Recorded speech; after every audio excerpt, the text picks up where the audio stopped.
Before this season, if I were to have asked you to come up with a dominant wide receiver, Cooper Kupp probably wasn't a name that would even come up. In fact, you probably would have thought of at least 10, maybe 20 names before finally hitting that wonderful alliteration of Cooper Kupp.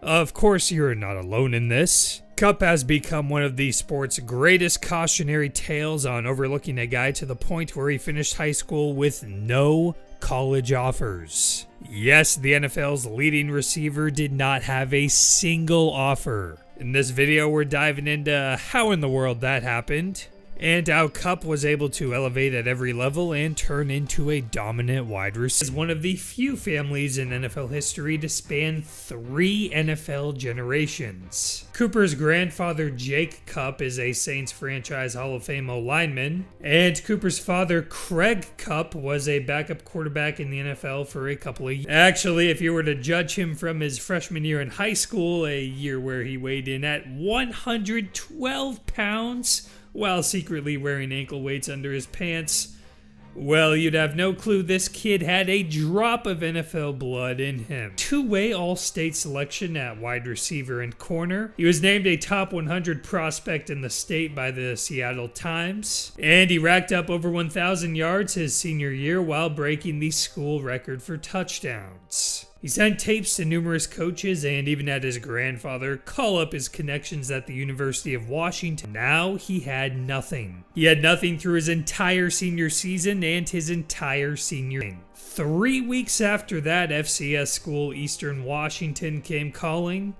and that would be the one. In 2012, Kupp redshirted for the Peyton once said, "Eli and I would argue over who got to throw to Cooper, because all of his routes were very precise. He had great control of his body. You always knew where he was going, when he was going to break out or break in. For a quarterback and receiver, sometimes it takes a while to develop that timing. But he was one of those guys right away for me and Eli. The timing was easy. And of course he caught everything as back at Eastern Washington, Kupp had become one of the best receivers in the FCS. In 2013, he caught a touchdown in all 14 Eastern Washington games, a national consecutive games record. 2 years later, he won the Walter Payton Award as the best player in the FCS. He finished his college career as the all-time FCS leader in receiving yards and touchdowns. Any concerns over FCS production were largely put away with Kupp shredding Pac-12 teams every time he played them. In 4 games against Pac-12 opponents, he totaled 716 yards and 11 TDs.